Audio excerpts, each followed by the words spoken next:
Carlos. Hello. How are you? Thank you for being here, for waiting, and for sharing with us here in this public meeting, sharing this meeting with us. To ask questions, you can send me a message through via Zoom, or you can raise your hand on the icon that appears at the end of your page.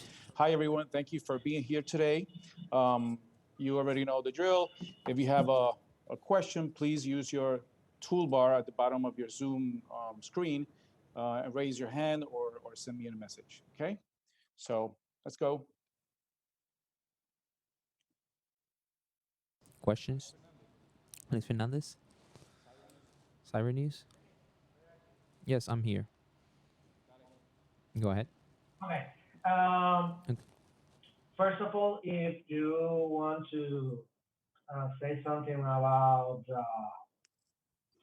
resume about the meeting, about what you think might be the most important issues to be highlight. And also, I have a question about another topic, if I may. Let's take first the questions from this subject, okay? Alex, first we're going to answer that questions on the topic and then the other rest. Okay. All right. Can you repeat the question, please? Are you asking what we think is Okay. the most important message of the meeting today, Alex? Yeah, what do you think will be, in your opinion, the most important issue that must be highlighted for all of our people that might hear us or see us? Can't hear him. So, I think if I were to try and summarize, I would say that for Puerto Rico to become prosperous again, it has to both cure the problems of the past, in this case, what we talked about today, the issuance of the annual audited financial statements on a timely basis, and it has to build for the future. In other words, we can't stand still. We can't stand still with regard to economic development. We have to take advantage of the opportunities that might arise on the pharmaceutical and medical device manufacturing, from changing the supply chains of those two sectors. But together, those two come together. You can't stand still. You need to fix the past and you need to build the future. And I think that's what the main message of the board's meeting today was.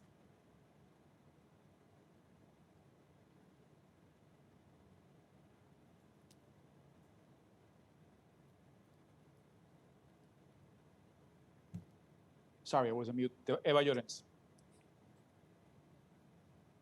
Yes, can you hear me? Yes. Can you hear me? Yes, we can. Yes. Eva Llorens, Debwire. Yes. First of all, I have a question about the audited financials, because it looks like we're still facing the same problem that we faced a month ago, which is that we don't really know when are we going to have the audited financials. And I'm just curious as to why is it that you are, I mean, this is something that happened even before the board, Financial Oversight and Management Board, was appointed to oversee Puerto Rico. So I'm just curious as to why are you dealing with this problem now when you pretty much had 4 years to deal with it? So, Eva, thank you. We have been dealing with it for three and a half years consistently. We have worked with Hacienda, with various secretaries of Hacienda. We have sat in on meetings. I have personally met with the auditors. We have done everything possible to bring the process forward as an oversight board, advising them and trusting that they would, that the government would deliver on its own promises. As you know, there have been schedules for financial audits to be released, and those schedules were never complied with. I think what you're seeing in the last meeting and this one is basically the end of the level of patience with the promises that somehow it would happen if there wasn't a tremendous change in the process. And what we offered today was our view that there needs to be a tremendous change in process and a tremendous change in expectation. It can't be to somewhat do it somewhat better than the last, but it has to be to catch up. And that's a different outcome than any secretary has been willing to consider previously. It's not just to get it done faster, but to catch up, which means that you have to separate the process into two.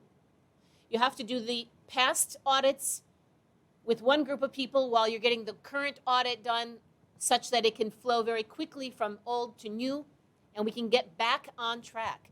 It requires changing the processes in the accounting departments of the component units. It requires having accountability of the component units and the agencies to deliver what they're supposed to deliver on a timely basis and for there to be consequences for non-delivery. So I think, we have tried everything in terms of the tools that we've had over the past 3 years. We have worked side by side in a collaborative fashion. We have talked to auditors, but this process is just not working. And everybody, I think, has lost patience at this point, and that's why, we have suggested a different approach than the traditional one that's been taken by various secretaries of Hacienda and the governments in the past. John Marino, reorg. John, are you there? Yeah, sorry, I just lost it for a second. What is the cost of the Boston consulting study? Were you able to? Will they be engaged with additional work? And were you able to examine the work they performed in 2012 that Omar Marrero had mentioned?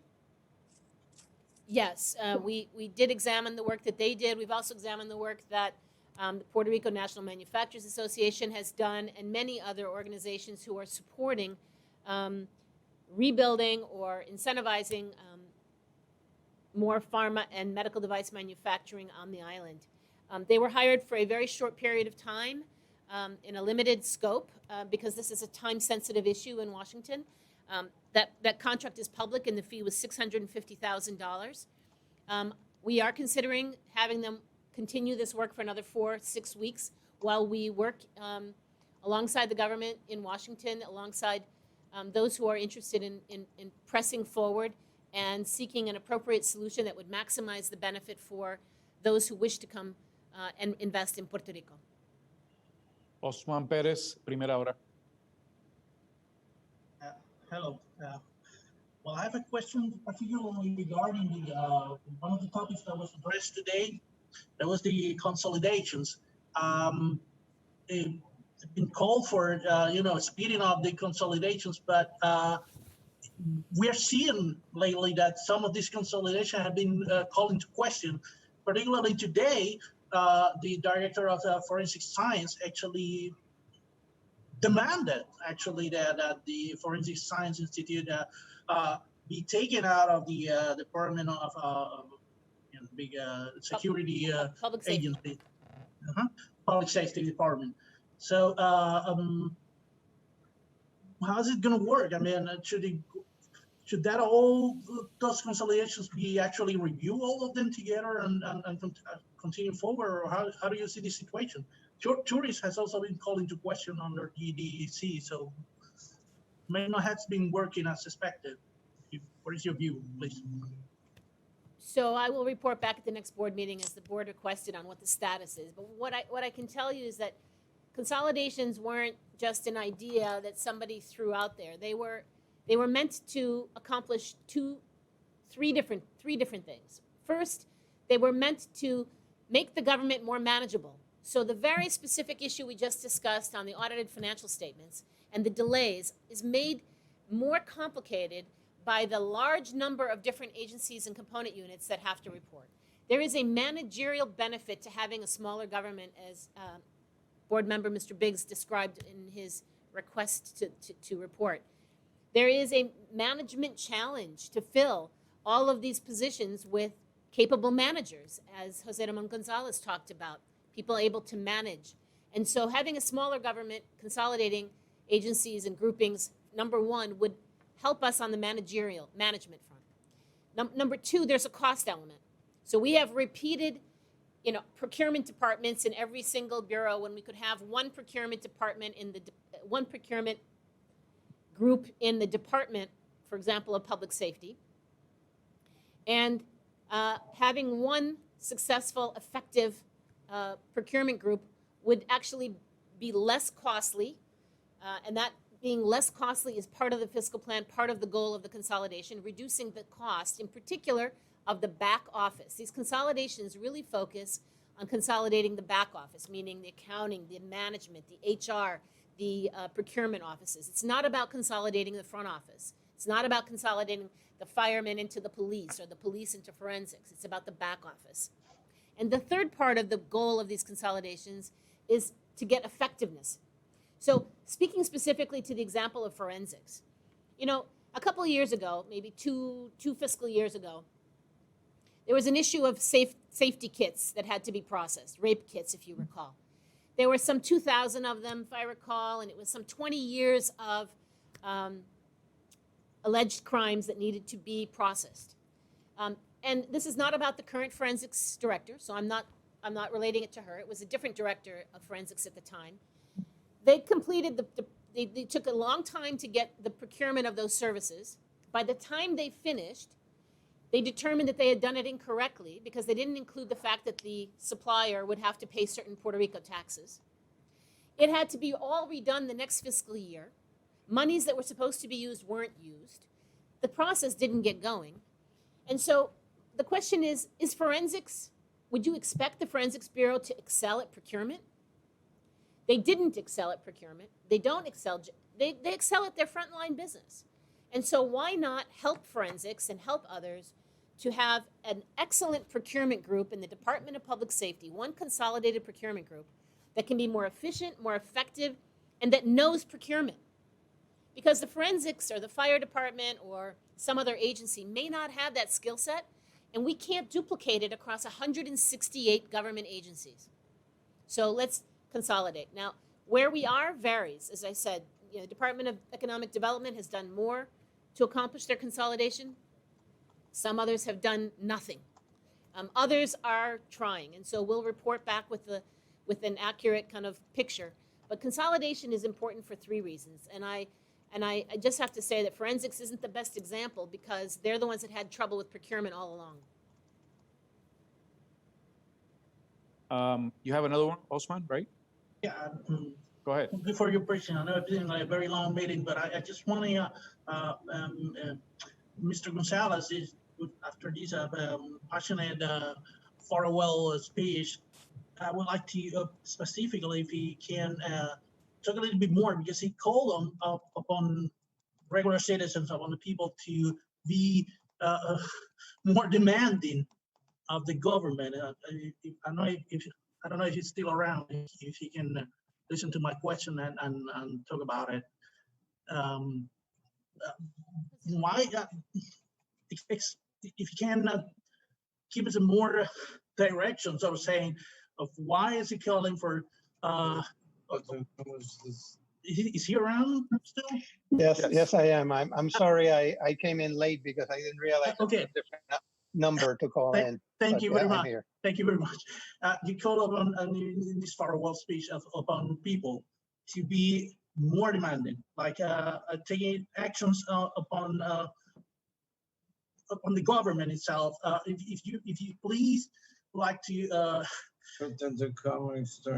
comment around about it, because probably a lot of people would think they're defenseless against.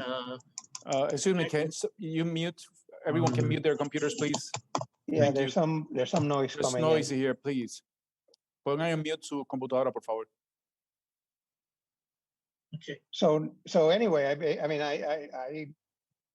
think it's very simple. I mean, obviously government exists to serve the citizens, not the other way around. I think unfortunately,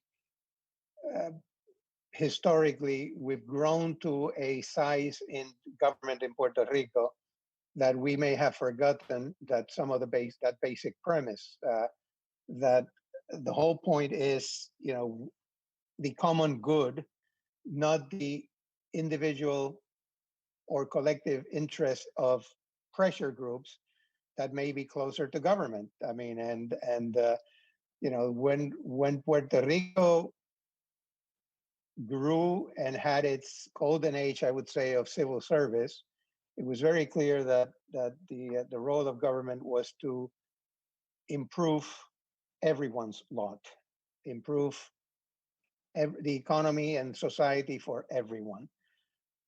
It was not to defend any particular group's narrow interests or priorities, and yet it seems to me, as we discuss priority issues with successive administrations in Puerto Rico, it seems that what often comes to the top is a particular grievance of a particular narrow focused group rather than the broad commonwealth, the good of the commonwealth, and used in the broad sense, not in the political sense.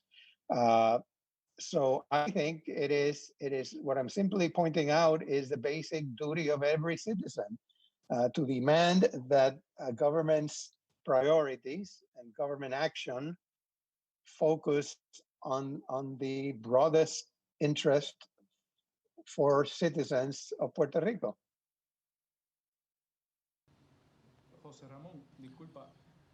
Excuse me, Jose Ramon. Could you say a few words in Spanish? Of course. Thank you. Thank you. I think I said in a very simple manner, very straightforward, but it's very simple. I believe that through years, through decades,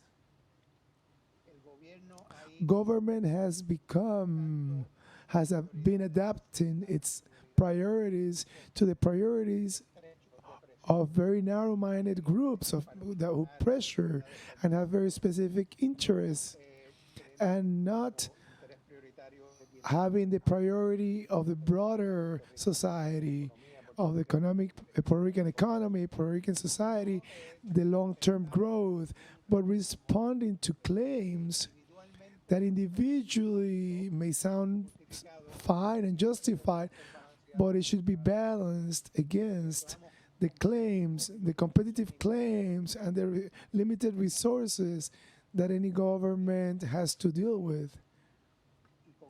And with that, we've moved more and more towards a dysfunctional political process that cannot solve most of the topics, the critical topics of the country, because we've stuck.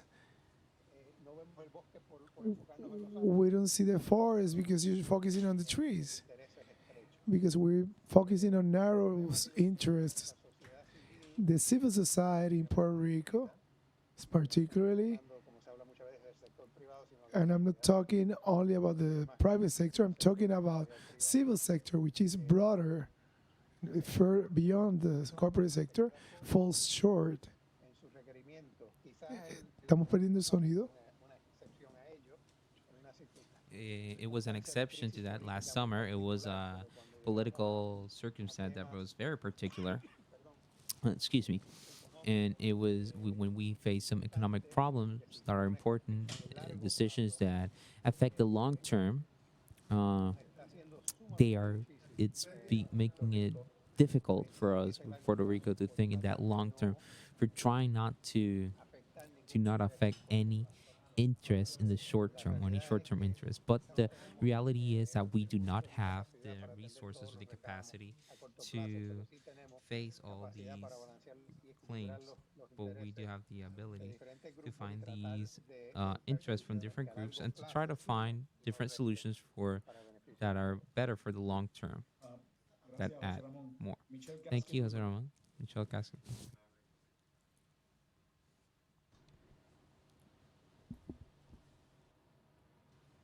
Thank you. Hello. Thank you. My question is about revenue collections for the fiscal year that ended June 30th, the 2019-2020 fiscal year. I'm wondering what is the status of those collections? When I look at what Hacienda has posted and what they've collected and what I believe is what they had budgeted for, there's a difference of about, looks like revenues have come in about for that year around $1 billion less. roughly about that, or maybe a bit more. So, or maybe more than $1 billion. So I'm wondering what insight does the board have about these numbers? How did the revenue collections perform for the fiscal year that just ended? And why wasn't this discussed with the Treasury Secretary, with Hacienda, when he was there today during the meeting? So I'm not sure what he just posted. So if he posted something new, I haven't seen what he posted. We did expect, and we had that in the fiscal plan, a decrease in revenues in fiscal year 20 of slightly over $1 billion. In fact, I haven't myself seen, because I've been in this meeting, what he posted as collections, including the July payments. Remember that the fiscal plan includes fiscal year 20 revenues, including the deferred payments that were supposed to come in July. I haven't seen what came in July to be able to answer your question. We can get back to you, Michelle, but I haven't seen it. And also, I don't expect any surprises from what I've seen of the numbers in terms of as of June 30th and during July thus far, but I haven't seen final numbers. And please refresh my memory on this. What was since the board was anticipating in the fiscal plan, anticipating that the fiscal year that just ended June 30th, that it would come in, revenues would perform under budgeted. What was the plan for dealing with that, for rectifying that? Not under budget, but under forecast. Yes. We had not budgeted the utilization of all the revenues forecast, so there's no budgetary challenge from the expected reduction in revenues. So you're saying that there was less spending then? That's correct. We every year we made a determination about what portion of the revenues that were forecast should be used, expended. But the revenue forecast is separate from the revenues allowed to be used. There were surpluses being generated in the past, as you well know, so that we could eventually restructure the debt and have space for debt repayment. Now that space in fiscal year 20 collapsed tremendously, as you can see from the fiscal plan. Okay. Thank you. So on other issues, Alex Fernandez, Cyber News.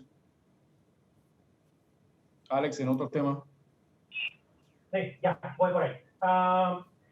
I want to know about if the board is going to give the go-ahead for the use of $2.5 million of the general fund to pay for the referendum statehood, yes or no?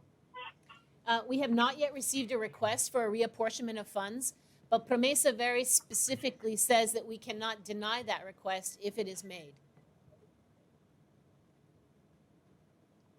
Okay, and Eva Llorens has another question. Yes, thank you. I would like to ask about the Luma Energy contract, because there are a lot of remarks to the effect that this contract will pressure the Financial Oversight and Management Board into entering into a restructuring deal with PREPA creditors that may not be good for the people, let's put it that way, because of the contract says that is one of the requirements for Luma to remain in the contract. In other words, it would be not exiting the PREPA bankruptcy is a reason for Luma to cancel the contract. So I'm just wondering as to, does the board feel any pressure as a result of this contract, into exiting, into having PREPA exit bankruptcy? And the other question that I have is, what is your opinion on the resignation of Jose Ortiz at this juncture in the process of transforming PREPA? Those were my questions. I can speak, I think, for all the board members on the phone, on this call and others. No one feels any pressure to do anything other than what's in the best interest of the people of Puerto Rico with regard to the restructuring of the PREPA debt or any other debt. I do disagree that the Luma contract would in any way pressure us to enter into a bad restructuring agreement. So the simple answer is no. In more detail, I don't think Luma has any intention to walk away in the way that you described. The agreement very clearly states there is a exit of Title III and a post-exit of Title III. We're in the pre-exit of Title III period. And LUMA has entered into the contract. LUMA is working on the ground, as you know, knowing fully well that this is not, that we have not yet exited. But no, the board will never enter into an exit from Title III on any entity under any pressure. At the same time, I have to tell you that it is in the interests of the people of Puerto Rico for us to exit Title III at PREPA. Being in Title III appears to people to be a benefit, but it is not a benefit. We are not paying our debt, but at the same time, we are incurring greater costs in everything that PREPA does. When PREPA buys fuel today, they buy it from a fuel supplier who believes he's selling to a bankrupt entity and he's taking risk. So he includes a risk premium in his price when he sells that fuel. What that means is every one of us today is paying slightly more for fuel than we would if we were not in bankruptcy. So getting out of bankruptcy is going to benefit the people of Puerto Rico. In terms of Jose Ortiz, we put out a statement. We are grateful for his service. A lot has been accomplished. Not everything has been accomplished. There is great work to be done. But what we believe is that this is what makes that LUMA transition so important. Being able to have a stable, reliable manager at PREPA, not changing. I don't know how many, we've had something like 5 CEOs in the last 3-4 years. Having stability in management, having consistency and reliability in the management of the grid is really critically important. And so I think this resignation just raises again the importance of moving forward on the path of transformation that we're on, and that we will succeed, hopefully, in bringing reliability to that electricity system. Muchas gracias por todo. Thank you very much. Thank you. Bye-bye. Thank you. Thank you. Bye-bye.